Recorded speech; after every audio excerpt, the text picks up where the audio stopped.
알 수가 없어요. 근데 배워야 하는 겁니다. 이제 그렇기 때문에 여러분이 이제 오늘 말씀을 잘 표시해 두셨다가 구절 구절마다 잘 표시해 두시고 이 말씀을 잘 배우셔서 성경이 이렇게 많이 다르구나. 성경이면 다 같은 성경인 줄 알았더니 그렇지 않구나 하는 걸 이제 아시고 또 그것을 또 필요한 분들에게 전해 주시고 그래야 됩니다. 다 같이 마태복음 18장 11절 무엇이 얼마나 다른가. 마태복음 18장 11절. 여러분은 이제 저희 교회 와서 이제 킹제임 성경을 아시는 분들은 지금 이 구절을 읽습니다만은 만약 킹제임 성경을 갖고 있지 않는 교회 다니시는 분들은 평생 성경을 통독해도 이 구절을 읽을 수가 없습니다. 개혁 성경이나 개혁 개정판에는 NIV 성경에 이 구절이 없습니다. 아예 없어요. 마태복음 18장 11절 같이 읽겠습니다. 사람의 아들은 잃어버린 것을 구원하려고 왔느니라. 사람의 아들은 잃어버린 것을 구원하려 왔노라. 잃어버린 것을 구원하려 왔노라. 자, 기도하겠습니다. 위대하시고 거룩하신 주 하나님 감사합니다. 주님께서 오늘도 복을 주셔서 주의 말씀을 풍성하게 허락해 주시고 이 말씀을 듣는 모든 혼들에게 또 지혜와 계시형을 주시고 총명을 주셔서 깨닫는 마음 또 이 지각을 열어주셔서 하나님 말씀 잘 배우고 잘 익히고 또 나 마음에 간직해서 열매 맺는 종들 되도록 도우실 간구합니다. 은혜로 이 말씀 허락해 주시고 주의 성령의 기름 부음이 넘치게 해주시길 간구합니다. 은혜로 복된 시간이 되게 해주십시오. 감사드리며 주의 성기도 합니다. 아멘. 오늘은 무엇이 얼마나 다른가라는 주제로 현대역본과 킹제임 성경의 몇 개 구절들을 구체적으로 비교해 보도록 하겠습니다. 굉장히 많으니까 이제 다는 못하고 몇 천 개가 넘으니까 그건 다 할 수는 없고요. 이제 몇 개 구절만 이제 그냥 아주 쉽고 단순한 것들로요 하겠습니다. 다른 것은 같은 것이 아닙니다. 서로 다른 것은 같은 것이 아니다. 오늘부터 몇 시간 구체적으로 성경의 구절과 구절들을 직접 비교해 보도록 하는데요. 오늘 간략하게 몇 개 구절만 비교하고 다음 시간에는 신약 전체에서 비교해 보도록 하고 교리적 차이점들을 보이는 구절들을 중심으로 그렇게 공부하겠습니다. 이 부분은 우리가 킹제임 성경을 왜 킹제임 성경을 사용하는지 분명히 알 수 있는 실제적인 예들입니다. 성경 전체에서 수백 수천 구절을 다 비교하기에는 분량이 너무 많고 방대하기 때문에 이제 가장 단순하고 쉽고 누구나 잘 알 수 있는 구절들로 이제 중심으로 하겠습니다. 첫째, 예수님은 이 땅에 왜 오셨는가? 예수님 이 땅에 오셨는가? 예수님 이 땅에 오신 목적, 성육신의 목적은 굉장히 많습니다. 그 중에 하나가 이제 주님께서 잃어버린 자를 구원하러 오셨다. 마태복음 18장 11절. 이분 구원에 관한 진리를 보여준 중요한 구절입니다. 마태복음 18장 11절. 사람의 아들은 잃어버린 것을 구원하려 왔느니라. 사람의 아들은 잃어버린 것을 구원하려 왔느니라. 우리 주님은 잃어버린 것을 구원하러 오셨습니다. 개혁 성경을 사용하시는 분들은 아무리 성경을 많이 읽어도 이 구절을 읽을 수 없습니다. 이 구절을 아직 찾을 수가 없습니다. 개혁 성경에 이 구절 펴시면 없음하고 되어 있습니다. 어디서 비슷한 구절을 보았다고 하는 이들은 대체 그 구절 어디서 봤을까요? 나 개혁 성경 읽을 때 이 구절 봤는데 그런 생각이 들죠? 이게 안 본 게 아니라 봤단 말이죠. 누가복음 19장 10절에 같은 구절을 볼 수 있습니다. 사람의 아들을 잃어버린 것을 찾아 구원하러 왔느니라 하시니라. 여기에 누가복음 19장 10절에 있습니다. 이분은 개혁 성경에도 있습니다. 그래서 개혁 성경에 있는 분들도 나 읽었는데 이런 생각이 듭니다. 마태복음 18장 11절과 누가복음 19장 10절은 우리 주님께서 이 땅에 오신 목적을 밝혀두고 있는 밝혀두고 있는데 킹제임 성경은 마태복음과 누가복음은 정확히 똑같이 다 있습니다. 그러나 현대역본들은 한 곳은 있고 다른 곳은 없습니다. 마태복음은 없고 누가복음 있습니다. 그러니까 왜 똑같은 공간복음인데 마태복음은 없고 누가복음은 있다. 반대인 구절. 마가복음은 없는데 마태복음은 있고 그런 거 있죠. 여러분 그런 거 많이 느꼈을 겁니다. 그런 건 이제 질문하면 어떻게 답합니까? 어떻게 들어요? 지금 신학교에서 가면 어떻게 가르치냐면 마가복음이 원전이야. 마가복음이 오리지널 원판이고 그러니까 제일 먼저 쓰여졌기 때문에 원판이고 마태는 후에 마가복음을 원판으로 해서 유대인들을 중심으로 증보판을 냈다. 이거 개정판을 낸 거예요. 유대인들에서 마가복음을 원판으로 해서 자신이 듣고 뭐한 걸 좀 더해가지고 내고 누가복음은 헬라인들, 이방인들 향해서 증보판을 낸 거예요. 마가복음만 원판이고 마태하고 누가는 뭔 거죠? 개정판 또는 증보판이 된 거예요. 그래서 서로 그렇게 다르다 이래 된 거죠. 그 문서 편집설이 나온 겁니다. 현대 역본들은 한 곳은 있고 다른 곳은 없단 말이에요. 그러니까 문서 편집설이 맞는 거죠. 마가복음이 원형이고 마태복음과 누가복음은 증보판이다, 개정판이다. 그래서 아니면 이쪽은 유태인을 향해서 이쪽은 이방인을 향해서 이런 이 개정판이라는 학설이 나온 겁니다. 마태와 누가는 마가복음에다 내용을 더하고 빼서 이 후대에 개정판, 증보판을 만든 것이 아니라 하나의 영광으로 주어진 말씀을 받아서 기록한 겁니다. 자, 누가복음 9장 56절 봅니다. 누가복음 9장 56절. 사람의 아들은 사람들의 생명을 멸하러 오지 아니하고 구원하러 왔느니라 하시니라. 그들이 다른 마을로 가니라. 사람의 아들은 사람들의 생명을 멸하러 오지 아니하고 구원하러 왔느니라 하시니라. 그들이 다른 마을로 가니라. 왜 이렇게 읽고 배우고 공부합니다. 개혁성경 읽는 분들은 앞부분이 다 없습니다. 함께 다른 총으로 가시니라. 이게 전부입니다. 앞에 주님께서 이 땅에 오신 목적이 없어요. 사도 요한과 야고보는 주님을 배척하고 거부하는 사마리아 사람들을 불로 멸하자고 했지만 주님은 그들의 제안과 주장에 대해서 책망하셨습니다. 사도들이나 크리스천들은 이교도들이나 복음을 거절하는 사람들, 배척하는 사람들, 예수를 안 믿는 사람들 어떻게 해야 되느냐? 멸할 수 있는 것이 아니라 복음을 전하다가 도리어 그들의 고난을 받고 죽임을 당하는 일이 정상입니다. 무슬림들은 어떻죠? 죽이죠. 코란 안 믿으면, 아니면 이슬람 안 믿으면 죽이잖아요. 그럼 기독교는 어떻게 되죠? 복음을 안 믿으면 죽이는 게 아니라 오히려 죽임을 당하죠. 예. 근데 이 사람 마음이 우리 안 따르고 우리 안 믿는 거 죽여버리죠. 이게 종교전쟁입니다. 이게 요한과 야고보도 사실 그런 마음을 가지고 있었어요. 근데 주님께서 하신 말씀이 사람의 아들은 사람들의 생명을 멸하러 오지 아니하고 구원하러 왔느니라 하시니라. 그런 것은 있을 수 없는 일이다 말이죠. 있을 수 없는 일이다 말이죠. 근데 이 부분은 이제 중세 캐톨릭은 엄청나게 이 캐톨릭 믿지 않는 자들 마녀 사냥해서 많이 죽였습니다. 근데 이 앞부분이 필요가 없어진 겁니다. 이 앞부분 삭제가 된 거죠.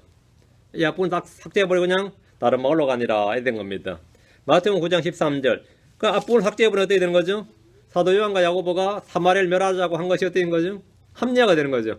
사도들도 우리 안 믿는 자들은 다 멸해버리려고 했다. 그런 스피릿이 어떻게 되는 같아야 되는 거죠. 자, 마태복음 9장 13절. 오직 너희는 가서 내가 긍휼을 원하고 희생을 원치 아니하노라 하신 말씀이 무슨 뜻인지 배우라.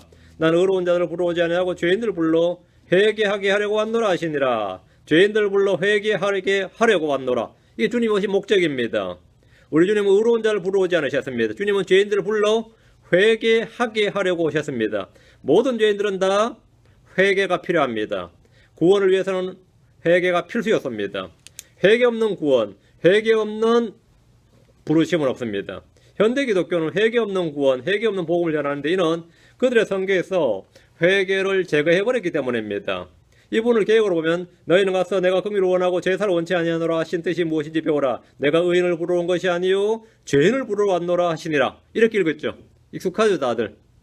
죄인을 불러 회개하게 하려고 왔노라 이렇게 안 돼 있고 죄인을 부르러 왔노라 이게 끝이란 말이죠. 주님 오신 목적이 완전히 달라져 버린 겁니다. 마가복음 22장 17절에도 주님은 온전한 자들은 의사가 필요 없으나 병든 자들은 필요하나니 나는 의로운 자를 부르지 아니하고 죄인들을 불러 회개하게 하려고 왔노라 하시니라 됩니다. 개혁성경에는 회개하게 하려고 이 말씀이 없습니다. 회개하게 하려고 왔노라 이게 없다 말이에요. 주님은 죄인들을 불러 회개케 하려고 왔다는 이 말씀은 마태, 마가, 누가복음에 모두 다 나오는데 개혁성경은 누가복음에만 딱 한 번 나옵니다. 누가복음 5장 32절에 셋과 하나는 그 증언이 셋이 있고 하나가 있는 건 완전히 다른 이야기입니다. 세 번 다 했는데 회개하게 하려고 없노라고 두 번이고 한 번이 있으면 이쪽이 더 신빙성이 있는 거죠. 그건 말이 안 됩니다. 그런데 이 바른 말씀은 셋 다 정확하게 일치합니다. 마태, 마가, 누가복음이 다 똑같이 주님 말씀이 똑같이 죄인을 불러 회개하게 하려 왔노라 이렇게 딱 일치한단 말이죠. 그럼 회개는 뭐가 되는 거죠?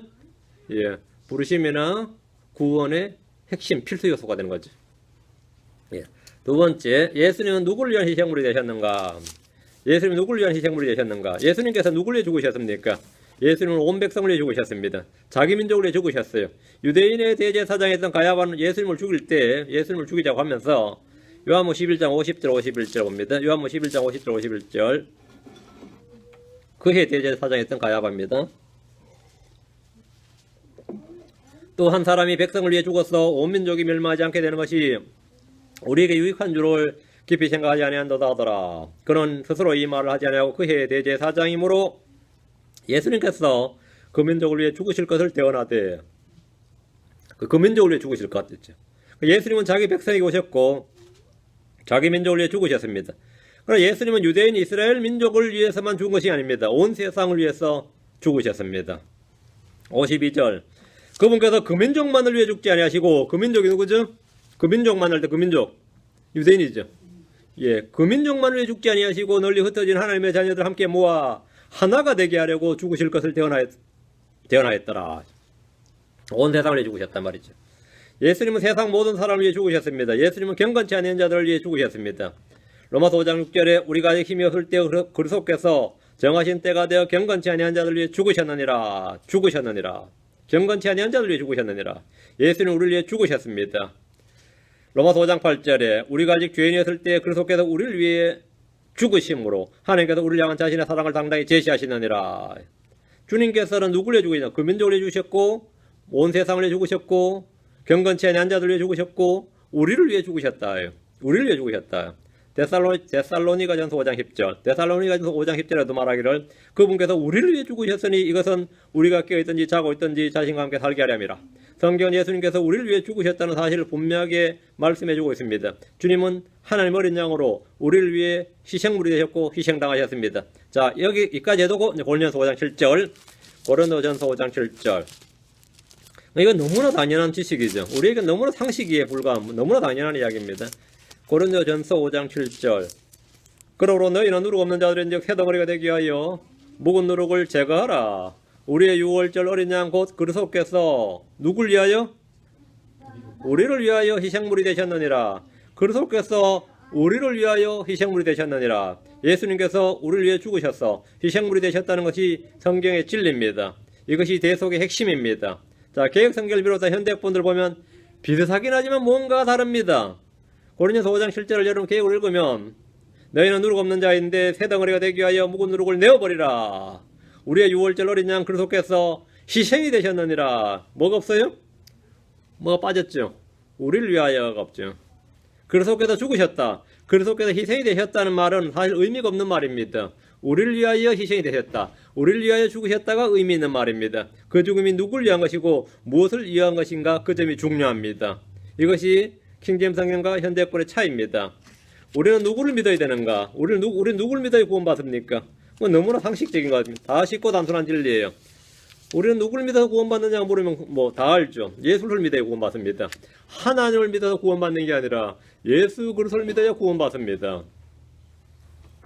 성경 말하기를 요한복음 1장 12절에 그분을 받아들인 자들과 그분의 이름을 믿는 자들에게는 다 하나님의 아들이 되는 권능을 그분께서 주셨으니 그분을 받아들인 자들, 그분의 이름을 믿는 자들, 그 믿는 게 받아들인 겁니다. 받아들인 게 믿는 거고 주님께서는 목적가 딱 있어요. 대상에 믿음은 대상이 있습니다. 그분을 이렇게 그분이 누구냐면 아들이죠. 독생자입니다. 요한복음 3장 36절 요한복음 3장 36절 아들을 믿는 자에게는 영존한 생명이 있고 아들을 믿지 않는 자는 생명을 보지 못하며 도리어 하나님의 진노가 그 위에 머물러 있느니라. 아들을 믿는 자에게는 아들을 믿지 않는 자는 자, 여러분 이 부분을 개혁성경으로 보면 이게 황당합니다. 되게 황당합니다. 아들을 믿는 자가 영존한 생명이 있다. 구원받았다. 하나님의 아들, 하나님의 독생자신 예수를 믿으면 생명이 있고 아들을 믿지 않는 자는 생명을 보지 못합니다. 개혁이나 현대역본을 보면 아들을 믿는 자는 영생이 있고 같죠? 아들을 순종하지 아니하는 자는 영생을 보지 못하고 도리 하나님의 진노가 그 위에 머물러 있느니라. 아들을 순종하지 아니하는 자는 영생을 보지 못하고 믿는 자는 영생이 있고 믿지 않는 자는 영생이 없고 이래야 되죠. 믿는 자는 영생이 있고 믿지 않는 자는 아니라 순종치 아니한 자는 뒤는 행위고 믿음과 행위가 섞여버렸죠. 행위가 없이는 아무도 구원을 받을 수 없도록 말씀이 변개되어 있습니다. 믿음으로 구원을 받아도 행위로 안 되면 영생이 없다 이 말이에요. 이것이 지금 개혁성경이 그렇게 되어 있어요. 개혁성경이 그렇게 되어 있습니다. 개혁성경만 그런 게 아니라 킹제임스 성경을 제한 모든 역보에 다 그렇게 되어 있습니다. 예수를 믿는 자는 구원을 받습니다. 믿지 않으면 영원한 생명은 없습니다. 그게 전부고 거기다 뭔가 더하거나 빼거나 다른 조건이 없습니다. 그걸 바꿀 수는 없어요. 그분을 믿는 자는 이미 구원을 받았고 영원한 생명이 있고 사망에서 생명으로 옮겨졌습니다. 이건 사건이에요. 사실이에요. 다시요. 요한복음 5장 24절에 진실로 진실로 내가 너희에게 이르노니 내 말을 듣고 또 나를 보내신 분을 믿는 자는 영원한 생명이 있고 또 정죄에 이르지 아니하리니 사망에서 생명으로 옮겨졌느니라. 있고 옮겨졌느니라. 생명 있고 옮겨졌느니라. 과거형이에요. 그 예수를 믿는 자는 죄들의 사면을 받습니다. 예수를 믿는 자는 의롭게 되었습니다. 예수를 믿는 자는 하나님에서 태어났습니다. 전부 다 과거적 사건입니다. 이건 전부 다 사건이에요. 요한일서 5장 1절에 누구든지 예수님께서 그리스도심을 믿는 자는 하나님에게서 태어나왔으며 나으신 그분을 사랑하는 자마다 그분에서 난 자도 살아나느니라. 하나님에서 태어났으며 누가? 예수님께서 그리스도의 힘을 믿는 자는 예수님께서 그리스도의 힘을 믿는 자는 하나님에게서 태어났으며 하나님 태어났다요. 예. 뭐 다른 뭐가 있을 수가 없어요. 다른 뭐가 있을 수가 없습니다. 또 요한복음 6장 47절을 한번 보겠습니다. 요한복음 6장 47절.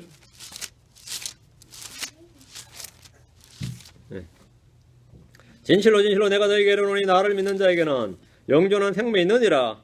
나를 믿는 자에게는 영존한 생명이 있느니라. 그분을 믿는 자, 아들을 믿는 자, 예수님을 그리스도로 믿는 자, 이게 전부 다 이겁니다. 나를 믿는 자에게 영존한 생명이 있느니라. 믿는다는 것은 언제나 믿음의 대상이 있고 믿음의 근거가 있고 믿음의 결과가 있습니다.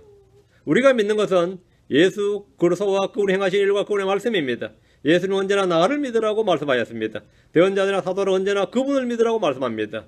예수를 믿는 것이 구원이고 영원한 생명입니다. 개혁성경을 딱 어디에 있습니까?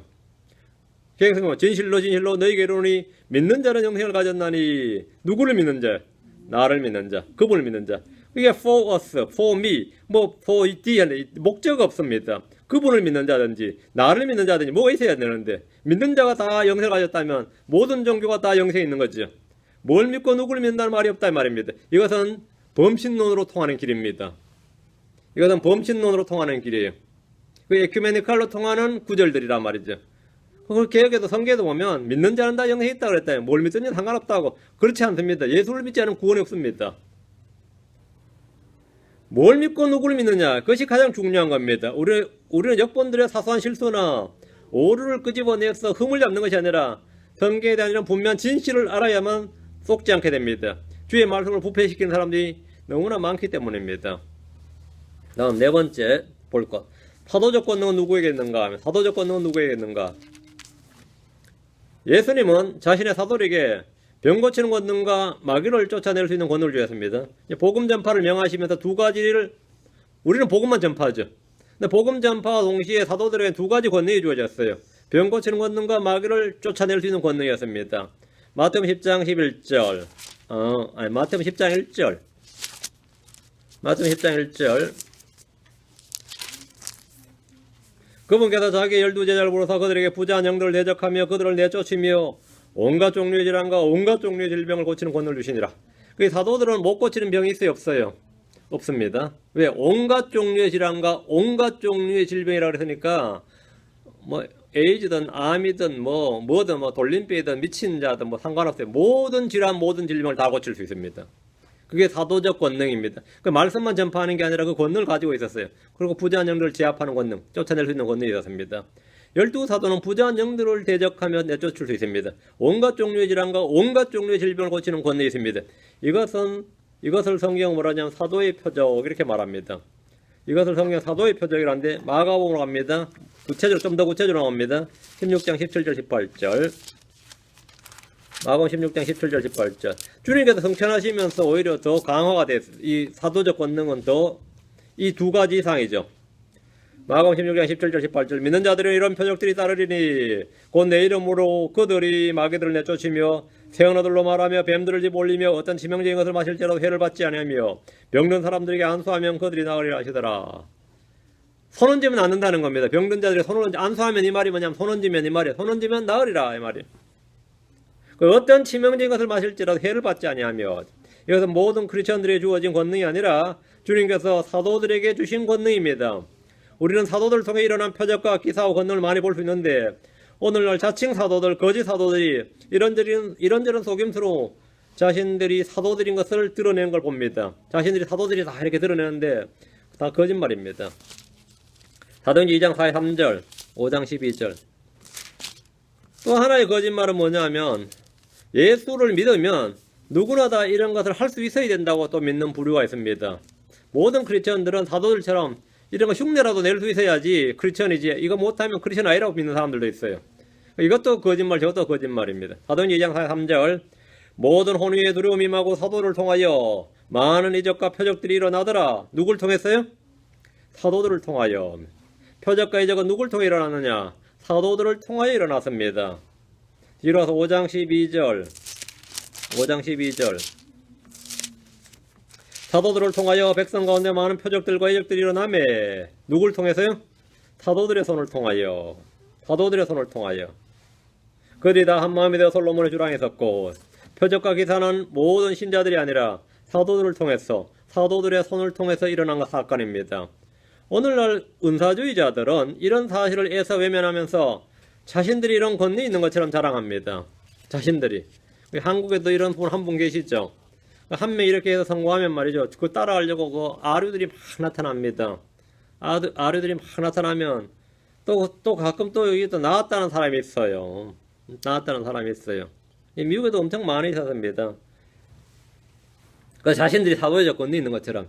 이런 이단들은 모든 신자들에게 최소 한 가지 이상 표적이 일어나야 한다고 주장을 하는데 최소 한 가지가 뭐죠? 방언이죠. 최소한 방언 한 가지 정도는 해야 된다 이거야.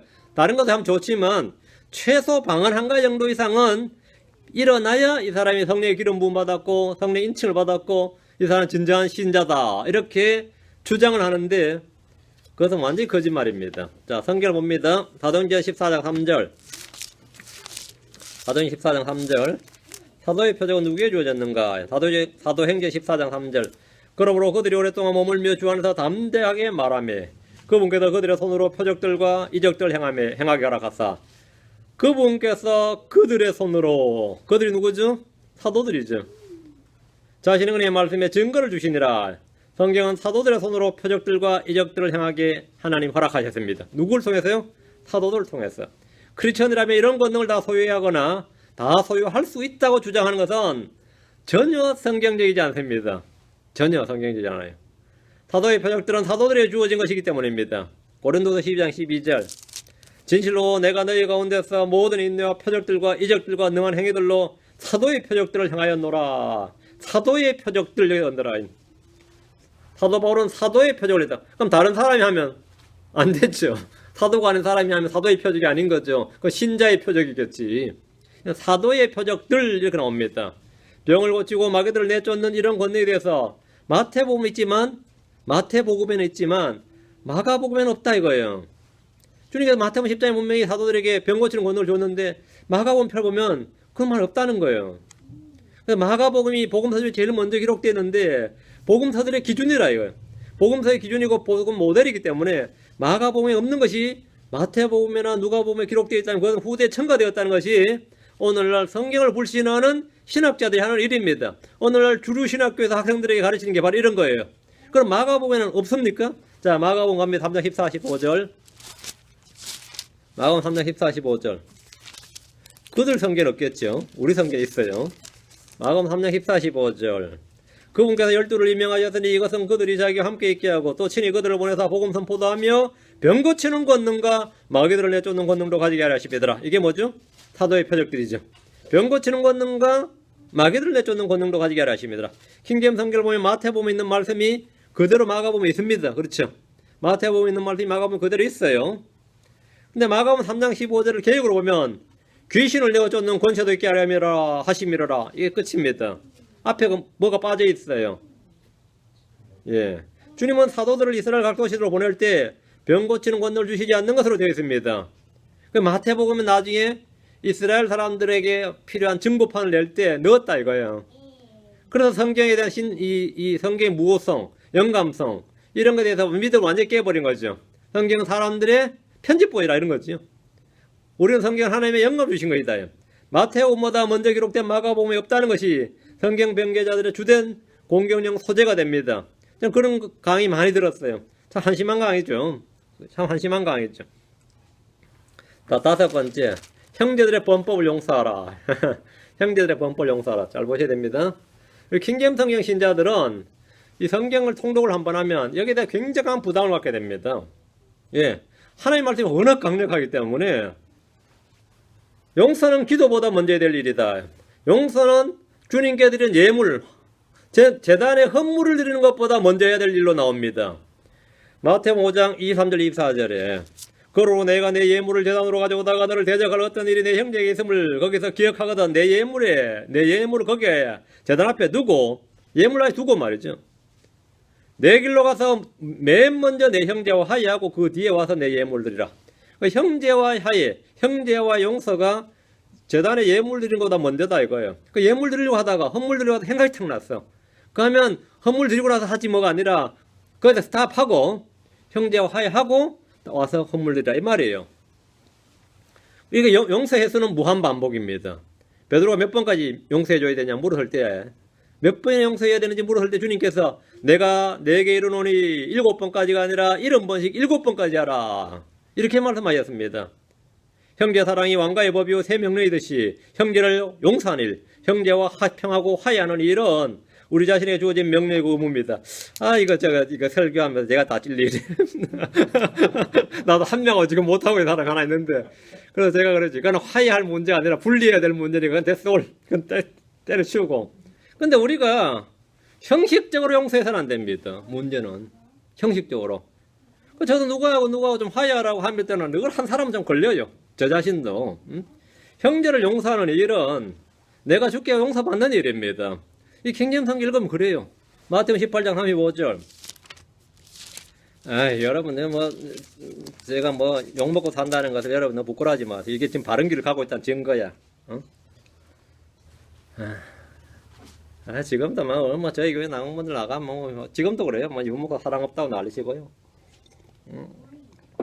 그렇게 한 사람이 왜 교회 사람들이 떠나겠냐면, 왜 떠나겠어요? 자기 같은 사람이 떠나지. 그동안 그 많은 사람이 왜 떠났겠어? 다 자기 같은 이가 떠나는 겁니다. 마태복음 18장 35절. 그거 저하고 상관있는 거 아니에요. 마태복음 18장 35절. 근데 성경에 보면 이 마음의 부담이 됩니다. 이거 하나님의 말씀이니까.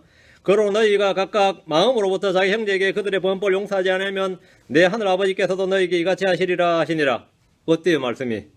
끔찍하지. 이 말씀 들으면 진짜 황당하죠. 내가 용서받으려면 뭐 해야 된다는 거예요? 마음으로부터 자기 형제에게 그들의 범법을 용서하지 않으면, 제가 용서를 구해야 될 사람보다 용서해줘야 될 사람이 많아. 용서하노라, 저는. 몇십 년간 나한테 욕했던 건데 다 용서하노라. 용서하노라. 사과 안 해도 용서하고 있습니다, 지금. 내 하늘 아버지께서도 너희에게 같이 하시리라. 성경은 서로 사랑하라. 이렇게 서로 사랑하라고 명령하는 것처럼 서로 용서하라. 이렇게 말씀을 하십니다. 어떻게 용서하시라는 거예요? 그냥 용서가 아니에요. 하나님께서 그리스도에 인하여 너희를 용서하신 같이. 그리스도께서 우리를 용서하신 같이 그렇게 용서하라는 겁니다. 그렇게 서로 참고 서로 용서해야 됩니다. 감정을 따르면 평생 다시 보고 싶지 않은 사람이라 할지라도 말씀을 따르면 감정적으로 하면 진짜 그거 다시 볼 일 없지. 근데 감정을 따르지 말고 말씀을 따라서 그 사람을 용서하는 겁니다. 말씀을 따라서. 자, 여기까지 해놓고 마가복음 11장 25, 26절입니다. 마가복음 11장 25, 26절. 제가 이 설교를 하고 설교대로 안 사는 게 한 두 가지가 있는데요. 나는 설교를 이렇게 해놓고 내가 설교한 대로 안 사는 게 있는데, 이게 하나가 금식이에요. 금식을 거의 안 했어요. 설교에는 금식하라고 설교하지. 아니면 또 금식이 좋은 거라고 설교를 해요. 다 들었죠. 그러니까 근데 저는 금식을 안 했어. 그게 이 말씀하고 제가 좀 해결 좀 해야 될 문제고, 하나가 새벽 기도예요. 설교에는 제가 이 새벽에 일찍 일어나서 기도하는 게 좋다고 늘 설교가 가르치는데 제 자신은 별로 안 그래요. 그거는 좀 하나님 앞에서도 그렇고 좀 해결 좀 해야 돼. 이게 말씀대로 해야 되는데 이 목사가 이거 위선적으로 이중 플레이를 하고 있단 말이지. 그리고 하나가 지금 하고 있는 용서 부분인데 용서 화해 부분인데 이 연약함을 좀 잘 이해하시기 바랍니다.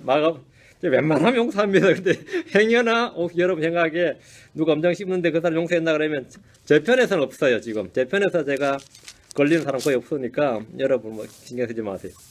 마가복음 11장 25, 26절. 저는 웬만큼 다 용서합니다. 마가복음 11장 25, 26절.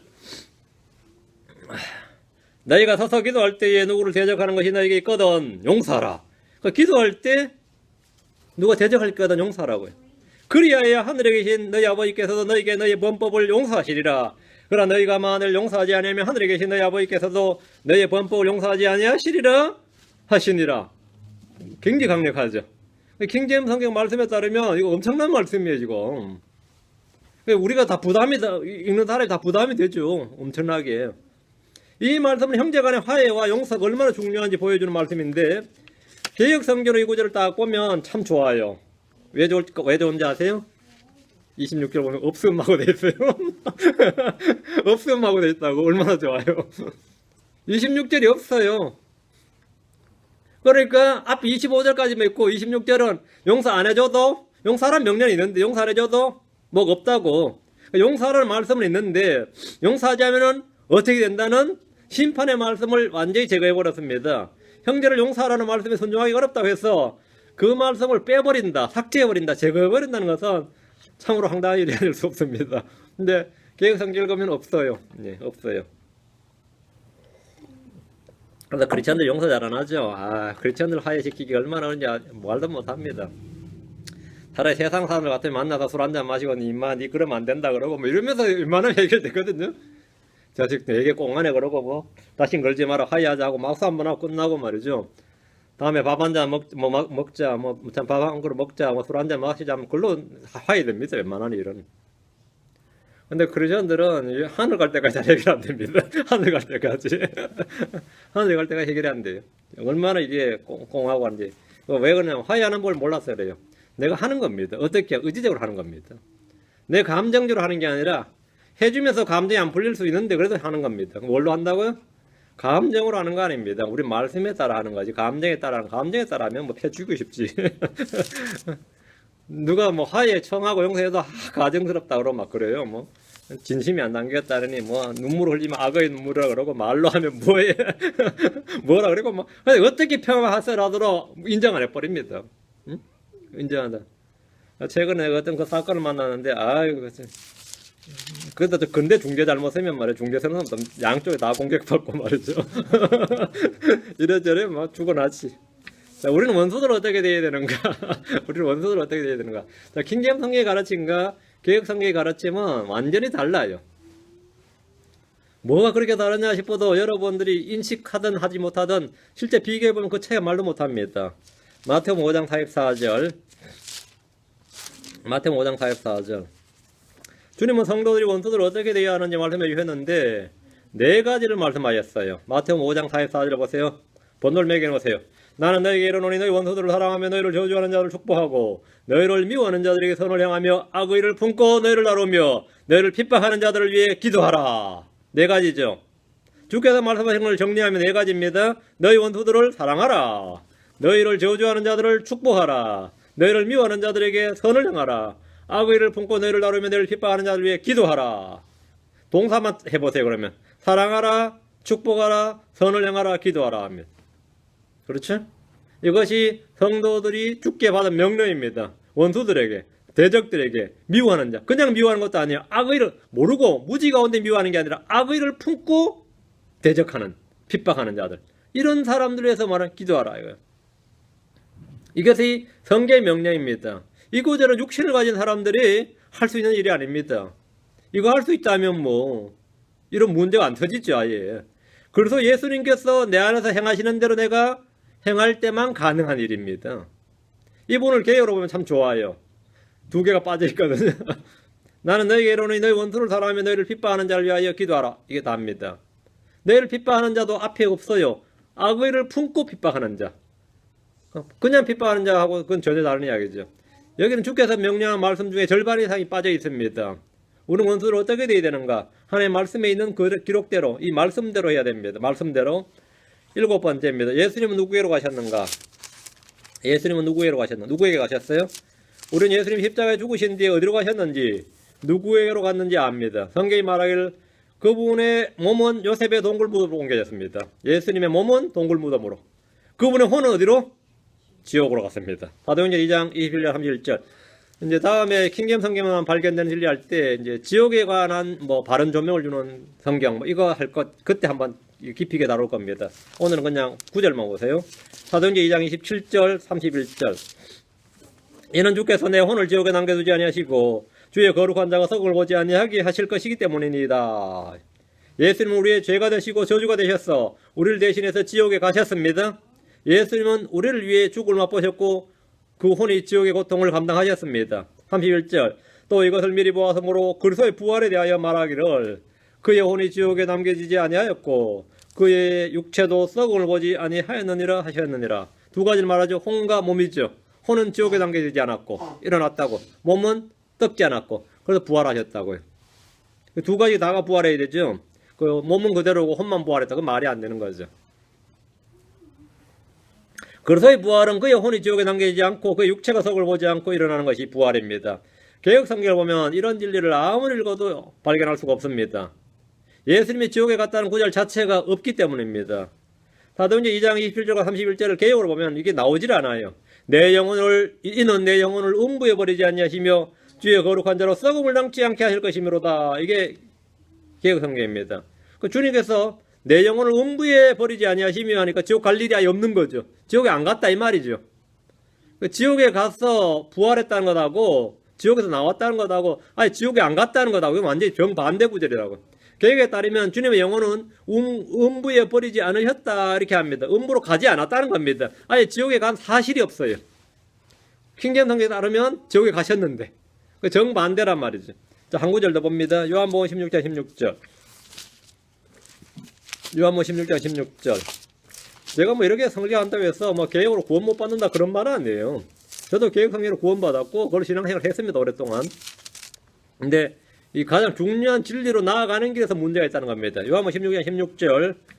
조금 있으면 너희가 나를 보지 못하였고 다시 조금 있으면 너희가 나를 보리니 이는 내가 아버지께로 가기 때문이라 하시니라. 내가 아버지께로 가기 때문에 여기 던더라. 이 구절에서 우리는 주님의 성찬과 다시 오심의 약속, 재림의 약속을 봅니다. 이 한 구절에서. 그렇죠? 주님은 누구에게로 갑니까? 내가 아버지께로 가기 때문이라. 예수님은 자신이 아버지께로 간다고 승천하신다고 말씀하고 있어요. 주님은 하늘로 올라가셨는데 아버지께로 가신다. 거기가 하나님의 왕자가 있는 곳이죠. 자, 요한복음 6장 16절을 개역으로 보면 조금 있으면 너희가 나를 보지 못하였고 또 조금 있으면 나를 보리라 하신대. 이게 다입니다. 그 뒤가 없어요. 이는 내가 아버지께로 가기 때문이니라. 이 부분이 없습니다. 굳이 통째로 빠져버린 거죠. 그런데 그 다음이 문제입니다. 17절을 보세요. 개역 성경에 보면 제자들은 주님께 들은 적도 없는 말씀을 가지고 서로 말합니다.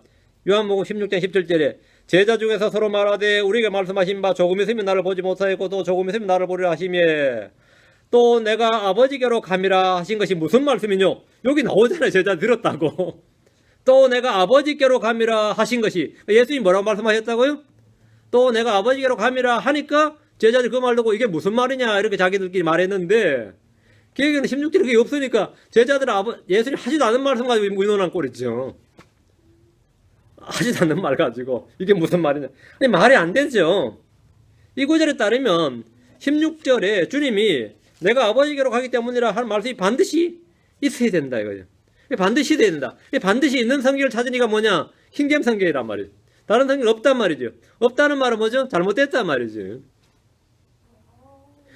그 제자들은 그 말씀을 들었기 때문에 그 말씀에 대해서 서로 말하면서 대체 주님이 지금 무슨 말씀이냐 하고 서로 말하고 물을 수 있었던 겁니다. 주님은 6월절을 앞두고 이 진리를 반복해서 가르치셨습니다. 요한복음 13장 1절입니다. 앞으로 갑니다. 반복해서 가르치셨어요. 요한복음 13장 1절. 이제 6월절 전에 예수님께서 자기 때가 이르러 자기가 이 세상을 떠나 아버지께로 가야 할 줄을 아시고 세상에 있던 자기 사람들을 사랑하시되 끝까지 사랑하시니라. 이렇게 말씀하셨어요. 아버지께로 가야 할 줄을 아시고 죽으셔서 그 혼이 아버지께로 간다는 말이 아닙니다. 죽으신 후에 부활하셔서 아버지께로 간다는 말입니다. 뒤로 14장 12절 장마다 나와. 14장 12절 진실로 진실로 내가 너희에게 이르노니 나를 믿는 자는 또한 내가 하는 그 일들을 할 것이요 또 이것들보다 더 큰 일도 하리니 이는 내가 아버지께로 가기 때문이라. 예수님이 아버지로 가는 것이 제자들이 큰 일 하는 거랑 뭐 상관이 있어요. 아버지로 가면 성령을 보내주신다 이거죠. 주님께서 아버지로 가는 길은 제자들에게 손해가 아니라 유익입니다. 성령이 오시기 때문입니다. 예수님이 아버지로 가셨다는 증거는 하늘로부터 성령이 오시는 것을 통해서 확증이 됩니다. 성령이 오셨다 이 말은 뭐죠? 예수님이 아버지로 갔구나. 이렇게 우리가 보이지도 않는 예수님이 하늘로 구름까지 가는 거 보이는데 그 이상은 안 보이잖아요. 예수님 어디로 갔는지 어떻게 알아? 아버지로 갔구나. 하늘로 가셨구나. 하나님 왕좌 우편에 앉으셨구나. 어떻게 알죠? 성령이 오신 걸 통해 알죠. 예, 예수님이 성령을 보내주셨다 말. 내가 아버지로 가면 성령을 보내주신다고 했으니까. 그 무사히 도착했구나 하는 게 뭐죠? 예수님이 이 땅을 떠나 하늘로 무사히 도착해서 하늘의 왕좌에 앉으셨구나 하는 것이 성령 강림입니다. 예. 자, 또 한 구절 더 봅니다. 예수님께서 아버지께로 간다는 사실에 제자들은 근심하고 두려워했지만 사실은 기뻐해야 될 일이었습니다. 14장 28절. 요한복음 14장 28절 뒤로 넘기셔서 한 장. 예. 내가 너희에게 말한 것, 즉 내가 갔다가 너희에게 다시 오리라 한 것을 너희가 들었나니 너희가 나를 사랑하였다면 내가 아버지께로 가노라 하고 말하였으므로 기뻐하였으리라. 이는 내 아버지께서 나보다 크시기 때문이니라. 주님이 아버지께로 가지 않으시면 성령이 오시지 않습니다. 그래서 주님은 속죄 사역을 완수하신 후에 아버지께로 가시는 겁니다. 28절.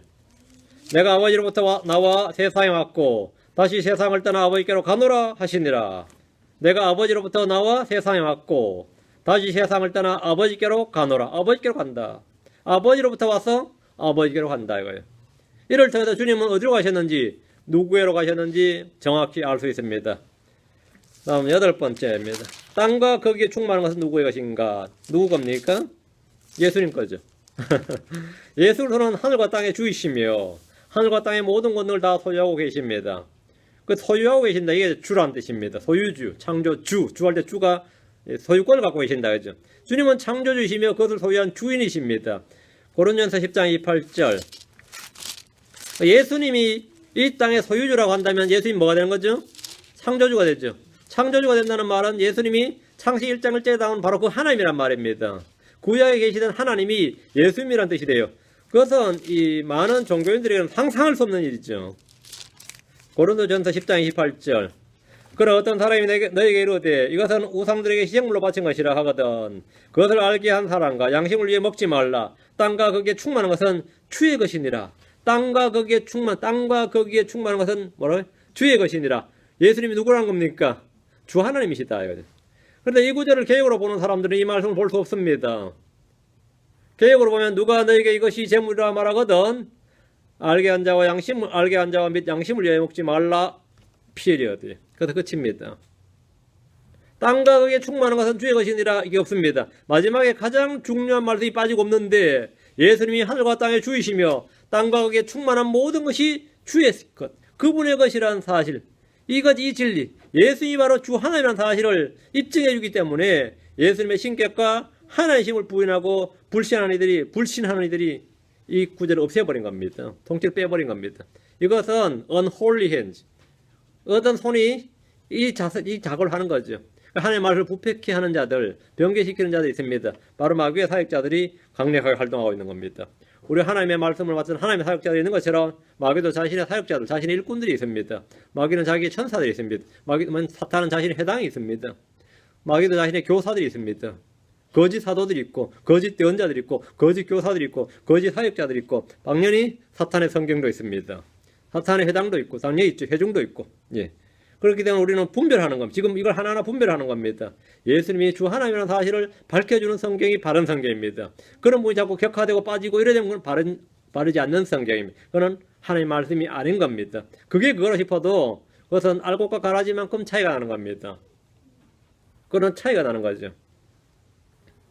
예수님이 바로 주 하나님의 사실을 입증해 주기 때문에 예수님의 신격과 신성, 그분이 하나님의 되심에 관련된 구절들이 많이 빠지고 삭제되고 없습니다. 우리는 언제나 바른 성경이 필요합니다. 다음 시간에는 이 킹제임스 성경과 개역 성경이 정반대가 되는 구절, 정반대가 되는 구절들에 좀 찾아서 공부하도록 하겠습니다.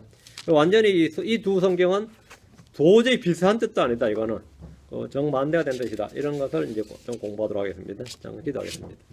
오늘 여기까지 하고 8가지 오늘 정리했는데 잘 보시고요. 기도합시다. 위대하시고 거룩한 주 하나님 감사합니다. 오늘 주의 말씀을 선포했습니다. 선포한 말씀에 기름 부어주시고 또 듣는 모든 성도들이 바른 성경, 바른 말씀을 통해서 우리 주 하나님, 우리의 주인이시고 우리를 지으신 하나님을, 또 우리를 구속하신 하나님을 알고 또 그분을 섬기고 경배할 수 있도록 늘 그분의 이름을 부를 수 있도록 인도하여 주시기를 간구합니다. 아버지 하나님께 이 시간 또 은혜와 광구용 부어주셔서 함께 뜨겁게 효과적으로 기도하게 하시고 또 선한 말씀을 마음에 받아서 또 선한 마음에 받아서 정직한 영으로 이것을 다 30배, 60배, 100배 열매 맺을 수 있도록 주께서 역사하여 주시기를 원합니다. 감사드리며 주의 성기도합니다. 아멘.